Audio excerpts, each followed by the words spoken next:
After watching this video আপনি জানতে পারবেন কেমন করে এই মার্ক ট্র্যাকারটাকে ব্যবহার করা যায়। আমাদের স্ক্রিনে বর্তমানে দুইটা টেবিল দেখা যাচ্ছে। একটা টেবিল অটো ক্যালকুলেশন, আর একটা টেবিল ম্যানুয়াল ইনপুট নামে আমি নামকরণ করেছি। এখানে ম্যানুয়াল ইনপুট টেবিল নামে যে টেবিলটা আছে, এই টেবিলটার মধ্যে আপনি ম্যানুয়ালি ভ্যালু ইনপুট করবেন, অর্থাৎ আপনাকে অ্যাকচুয়ালি ডেটা ইনপুট দিতে হবে। আপনি কুইজে কত পেয়েছেন, মিড টার্মে কত পেয়েছেন, এই ভ্যালুগুলো ইনপুট দেবেন, অ্যাজ ওয়েল অ্যাজ আরও কিছু সেলস আছে যার পরিচয় আমি আসবো। অটো ক্যালকুলেশন নামে যে টেবিলটা আছে, এখানে আপনি ভ্যালু ইনপুট করবেন না, ডোন্ট এডিট। আর ম্যানুয়াল ইনপুট নামে যে টেবিলটা আছে, এটাকে আপনি এডিট করবেন, ডু এডিট। ম্যানুয়াল ইনপুটে থাকা ডেটার উপর বেসড করে অটো ক্যালকুলেশন টেবিলের ডেটাগুলো ভ্যালিডেটেড হবে বা ডেটা শো করবে। সো এই পোর্শন থেকে শেখার বিষয় এতটুকুই, কেবলমাত্র ম্যানুয়াল ইনপুট টেবিলের মধ্যে আপনি ডেটা ইনপুট করবেন, অটো ক্যালকুলেশন টেবিলে আপনি ডেটা ইনপুট করবেন না। এই দুইটা table basically same, just top সাইডের টেবিলটাকে অর্থাৎ অটো ক্যালকুলেশন টেবিলটাকে রাখা হয়েছে ভিজুয়ালি একটু ক্লাটার ফ্রিভাবে ডেটাগুলো দেখানোর জন্য, আর ম্যানুয়াল ইনপুটের টেবিলটা রাখা হয়েছে অ্যাকচুয়াল যে ডেটাগুলো ম্যাটার করে সেই ডেটাগুলোকে ইনপুট দেওয়ার জন্য। এই দুইটা টেবিলকে একত্রে রাখা যেত, কিন্তু অ্যাগেইন অনেক ক্লাটার্ড মনে হইতো, এই জন্য দুইটা সেপারেটেড টেবিল রাখা হয়েছে। স্ক্রিনের একদম বটমে আমরা দেখতে পাচ্ছি টোটাল অবটেইনড নামে একটা সেল আছে, তার পাশে মার্কস নামে কলাম, গ্রেড পয়েন্ট এবং গ্রেড লেটার নামে কলাম আছে। এই জায়গার কলামগুলো ডেটা নেবে কোথা থেকে? আমাদের শিটসে আমি যদি দেখাই, গ্রেড পলিসি নামে একটা ট্যাব আছে। এই ট্যাবের মধ্যে ব্র্যাক ইউনিভার্সিটির গ্রেডিং পলিসি থেকে গ্রেড লেটার এবং গ্রেড পয়েন্ট, তার এগেনস্টে স্কোর, এইসব ডেটাগুলো কালেক্ট করা হয়েছে এবং কালেক্ট করে আমি এখানে টেবিলটা তৈরি করেছি। You can verify this table by going to this link. পাশে একটা লিঙ্ক দিয়ে দেওয়া আছে, learn more at BRAC U policies and procedure, এটা হাইপার লিঙ্ক। সো আপনি এটাকে ক্লিক করলে ব্র্যাকের অফিসিয়াল লিঙ্কে যেতে পারবেন, সেখানে অফিসিয়াল ডেটার সাথে আপনি আরেকবার চেক করে নিতে পারবেন। অলরাইট, এটা গেল কোর্স টেবিল এবং গ্রেড পলিসি, এই দুইটা ট্যাবের নাম এবং বেসিক একটা ইন্ট্রোডাকশন। এবার আরেকটু ডিপে যাব, ইউসেজের আরেকটু ডিপে যাব, আর ম্যানুয়াল ইনপুটের দিকে ফোকাস করি। ম্যানুয়াল ইনপুটে প্রথম কলাম দেখা যাচ্ছে টাইপ কলাম। নাও টাইপ কলামের পাশে দেখা যাচ্ছে best n minus x column. আমাদের অনেক কোর্সেস থাকে যেখানে আমরা এই প্রিভিলেজটা পাই, যতগুলো অ্যাসেসমেন্ট করা হয়েছে তার মধ্যে থেকে কাপল অফ অ্যাসেসমেন্টস আমরা বাদ দিয়ে আমাদের ভ্যালুগুলোকে আমাদের মার্কগুলোকে ক্যালকুলেট করি। সো সেই ক্ষেত্রে ভ্যালুটা এখানে আপনি ইনপুট দেবেন। ফর এক্সাম্পল, আপনার কুইজের জন্য বেস্ট হতে পারে n-1, best n-1 quizzes count করা হবে। সো ইন দ্যাট কেস আপনি n এর ভ্যালু হিসেবে কুইজে আপনার 5টা কুইজ হলে 5 লিখবেন, আর সেটা যদি n-1 হয়ে থাকে x এর ভ্যালু 1 লিখবেন, কাইন্ড অফ এখানে n-x। সো এক্সের ভ্যালু যত হয়, অ্যাসাইনমেন্ট 4টা অ্যাসাইনমেন্টের মধ্যে থেকে যদি একটা 3টা বেস্ট কাউন্ট করে, দ্যাট মিনস 4-1। ফাইনাল বা মিড টার্ম আপনার একবারই হবে, এবং মিড টার্ম এবং ফাইনালের মধ্যে থেকে যে কয়টা নেওয়া হবে সেই কয়টাই কাউন্ট করা হবে, that means n-0। So n এর ভ্যালু হচ্ছে 1 এবং x এর ভ্যালু হচ্ছে 0। একইভাবে আপনার ল্যাব কুইজ, অ্যাসাইনমেন্ট, এগুলোর ক্ষেত্রে আপনি ডেটা ইনপুট দেবেন। তবে সবগুলো কোর্সের ল্যাব নাই থাকতে পারে, ল্যাবে অ্যাটেন্ডেন্স মার্ক নাও থাকতে পারে, সেক্ষেত্রে you are free to edit this cell names. আপনার ল্যাবে অ্যাটেন্ডেন্সের মার্ক নেই, কোনো সমস্যা নেই, ল্যাবে হয়তো অন্য কিছু আছে, হয়তো আপনার ল্যাবে প্রজেক্ট আছে। সো আপনি এখানে একটা সেলকে কেটে দিয়ে এখানে প্রজেক্ট লিখবেন, প্রজেক্ট। হয়তো আপনার ল্যাবের মিড নাই, সো আপনি ল্যাবের মিডটা কেটে দিতে পারেন। ল্যাবে ভাইভা থাকতে পারে, ভাইভা, আপনি ভাইভা লিখলেন। ল্যাবে ফাইনাল নাই থাকতে পারে, এক্ষেত্রে আপনি ফাইনালটা মুছে রাখতে পারেন। আপনাকে কেবলমাত্র ম্যানুয়াল ইনপুট টেবিলে এডিট করতে হবে। অ্যাগেইন আগে যেমনটা বলেছিলাম, ম্যানুয়াল টেবিলে ইনপুট আপনি লিখবেন এবং এর উপর বেস্ড করে আমাদের উপরে যেই অটো ক্যালকুলেশন টেবিলটা ছিল, এখানে ভ্যালুগুলো আপডেটেড হয়ে যাবে। অর্থাৎ আমি যদি এখানে আমি এক্সাম্পল দেখাই, লাইভ এক্সাম্পল, আমার হয়তো বা ল্যাব কুইজ নেই, তাই আমি ল্যাব কুইজের এখানে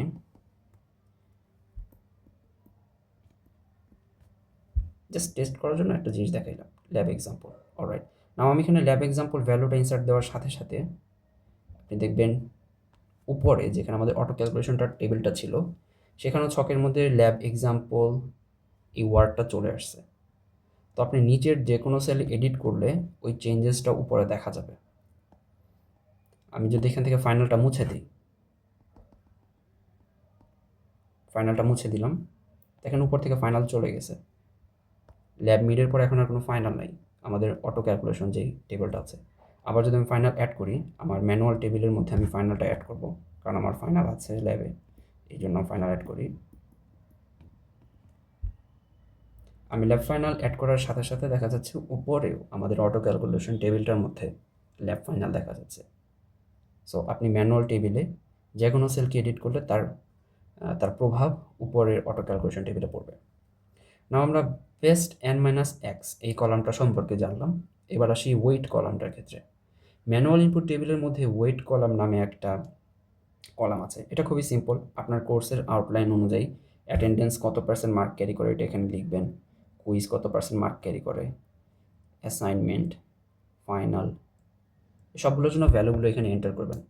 তবে ভ্যালু লেখার ক্ষেত্রে আপনাকে পার্সেন্টেজ দিতে হবে না, এটা দিতে হবে না, সিম্পলি ভ্যালুটা ইনপুট করবেন। যদি ফাইনাল আপনার 35% মার্ক ক্যারি করে, জাস্ট 35 লিখবেন, আর কিচ্ছু না। অ্যাটেন্ডেন্স 5 মার্ক ক্যারি করে, শুধু 5 লিখবেন, এটার সাথে পার্সেন্টেজ দিতে হবে না।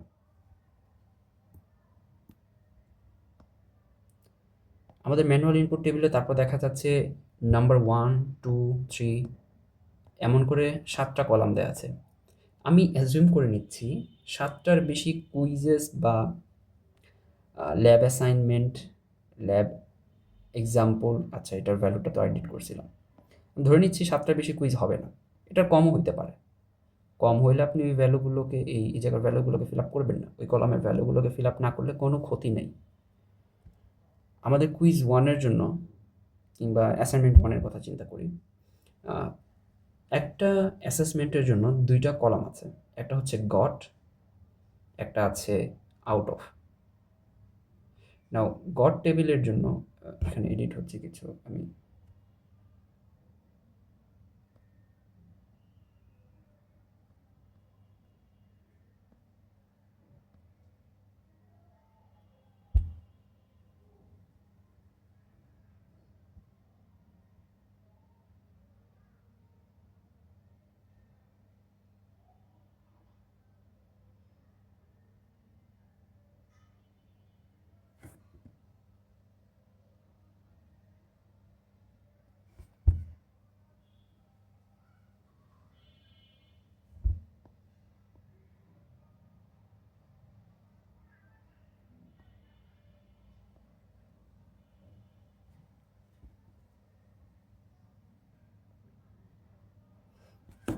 প্রত্যেকটা কলামের জন্য 2টা করে সাব কলাম আছে, গট এবং আউট অফ। না এখানে আপনি এন্টার করবেন কত নাম্বার পেয়েছেন, আউট অফ কত। ফর এক্সাম্পল ফ্যাকাল্টি অনেক হায়ার মার্কে অ্যাসাইনমেন্টের কোয়েশ্চেন আপনাকে প্রোভাইড করতে পারে, অ্যাসাইনমেন্টের ভ্যালু হইতে পারে ইন টোটাল 30, সেক্ষেত্রে 30 এন্টার করবেন, 30তে আপনি 28 পেয়েছেন। সো এইটা হচ্ছে গট এবং আউট অফ কলামের ইউসেজ। কোয়েশ্চেনের টোটাল কত ছিল ম্যাক্সিমাম, তারপর বেসড করে আপনি কত পেয়েছেন এই ভ্যালু এন্টার করবেন। ধরে নিচ্ছি অ্যাসাইনমেন্ট টোটাল 10% মার্ক ক্যারি করে। Now as you can see on the screen, যখন আমি আমার ওয়েটের ভ্যালুটাকে এখানে এন্টার করলাম, ওয়েটের ভ্যালুটাকে এন্টার করার পরে ওয়েটের ভ্যালুটার টপে গিয়ে আমাদের অটো ক্যালকুলেশন টেবিলে অ্যাসাইনমেন্টের জন্য দেখা যাচ্ছে, এবং গট এবং আউট অফ এই 2টা কলামের ভ্যালুকে ক্যালকুলেশনস করে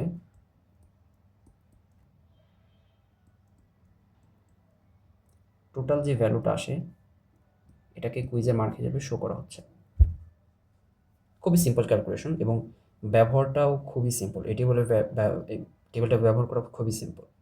you just have to fill up the গটের যেই কলামটা আছে এটাকে ফিল আপ করতে হবে এবং আউট অফের কলামটাকে ফিল আপ করতে হবে।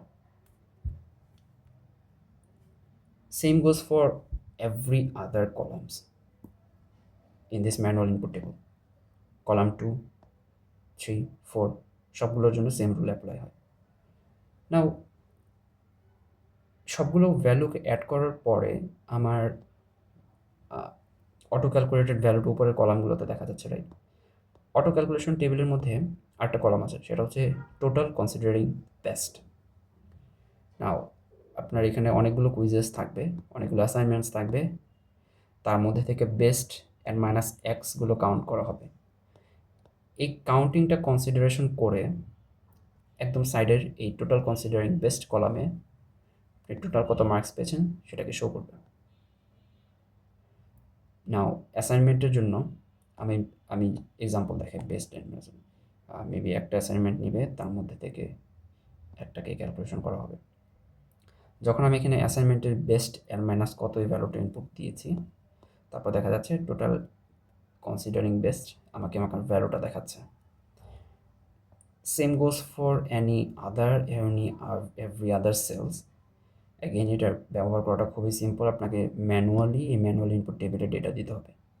Best N minus X weight, এরপর প্রতি কুইজ বা প্রতি অ্যাসেসমেন্টের জন্য গট আউট অফ কত। অ্যাটেন্ডেন্সের সেল ম্যাক্সিমাম সেলগুলোকে আমি এভাবে ব্ল্যাক করে রেখেছি, বিকজ অ্যাটেন্ডেন্সের মার্ক একদম সেমিস্টারের শেষে ফ্যাকাল্টি রিভিল করে। সেক্ষেত্রে আপনি আউট অফ ভ্যালুটা ওই ওয়েটে যত দিবেন সেটাই দেখা যাচ্ছে আপনার অ্যাটেন্ডেন্সের কত মার্কস টোটাল হইতে পারতো ম্যাক্স, এবং গট হচ্ছে আপনি কত পেয়েছেন অ্যাকচুয়ালি। আমি একটু ডিসকার্ড চেঞ্জেস করে দিই। অলরাইট, এই মার্কসগুলোর উপর ডিপেন্ড করে এই যে এই টোটাল কনসিডারিং বেস্ট এই কলামটার উপর ডিপেন্ড করে এখানে টোটাল অপটেন মার্কটাকে শো করা হবে। দেখা যাচ্ছে আমার এখানে অ্যাসাইনমেন্টে কেবলমাত্র 9.333 মার্কস ছিল, তাই আমি এখানে 9.333 মার্কস দেখতে পাচ্ছি। 9-এর উপর বেস করে আমার গ্রেড 0.0। অ্যাগেইন এটা গ্রেড পলিসি থেকে লিঙ্ক করে আমি কোন গ্রেড পেয়েছি তা দেখাচ্ছে, অ্যান্ড আমার গ্রেডের লেটার কত, ফেইল, এটাও দেখাচ্ছে। ভ্যালু যদি ইনক্রিজ হয় এখানে definitely higher grade letter show করবে। আমি এটা দেখাই, যখন কোনো ভ্যালু না থাকে তখন কোনো গ্রেড লেটার শো করে না। এটা লেট মি শো ইউ। আমি গটে যে ভ্যালুটা ছিল এটাকে ডিলিট করে দিই, আউট অফ এ ভ্যালুটাকে ডিলিট করে দিই। এটা 100 দিই, 95 আউট অফ 100। জাস্ট এক্সাম্পল দেওয়ার জন্য 95, 100 এই ভ্যালুগুলো আমি নিয়ে আসলাম। দেখা যাচ্ছে গ্রেড 0.4 দেখাচ্ছে, গ্রেড লেটার এ দেখাচ্ছে, এবং টোটাল মার্কসটা এই কনসিডারিং দ্য বেস্ট কলাম থেকে যোগ করে দেন শো করছে। এরপরেও যদি আপনার কোনো কোয়েশ্চেন থাকে আপনি কমেন্টে আস্ক করতে পারেন, কিংবা এই ভিডিওটা যদি আপনি গুগল ড্রাইভে দেখতে থাকেন তাহলে আপনি গুগল শিটস থেকেই নিশ্চয়ই ড্রাইভের লিঙ্কটা পেয়েছেন। গুগল শিটসে আমার সাথে যোগাযোগ করার সোর্সেস দেওয়া আছে, আপনি ওখান থেকে আমার সাথে যোগাযোগ করতে পারেন, কোয়েশ্চেন করতে পারেন। নাও একটা সেমিস্টারের মধ্যে মাল্টিপল কোর্সেস থাকে। মাল্টিপল কোর্সেস এই শিটে কীভাবে আপলোড করব, খুবই সিম্পল। শিটের টেমপ্লেটটা যখন আপনি পেয়েছেন, কোর্স কলামের নিচে ট্যাপ করে এখানে ডুপ্লিকেট বাটন দেখতে পারবেন একদম টপে। আমি দেখাই। না, আমি এখানে কোর্স যেই ট্যাবটা আছে এটার পাশে অ্যারো মার্কে ক্লিক করেছি, এখানে ডুপ্লিকেট বাটন আছে। ততগুলো ডুপ্লিকেট তৈরি করেন যতগুলো কোর্সের জন্য আপনি মার্ক ট্র্যাক করতে চান। একবার যখন ডুপ্লিকেট করা শেষ হয়ে যাবে, আমি একটা ডুপ্লিকেট তৈরি করি, একটা ডুপ্লিকেট তৈরি করেছি, আরেকটা ডুপ্লিকেট তৈরি করি, টোটাল 3টা কোর্সের জন্য। তাহলে আমি এবার কলাম তৈরি করলাম। এবার আমাকে কোর্সগুলোকে নামকরণ করতে হবে। এই ডুপ্লিকেটের ট্যাবে আবারও পাশের যে অ্যারো মার্কটা আছে, অ্যারোতে প্রেস করছি, অ্যারোতে প্রেস করে এবার আমি রিনেমে প্রেস করব। এখন আপনি আপনার পছন্দ অনুযায়ী কোর্সের নাম্বারিং করে রাখেন CSC 370, right? Math 125, 215 I mean. নিজের ইচ্ছা মতো কোর্সের নামকরণ করেন যেভাবে প্রেফার করেন।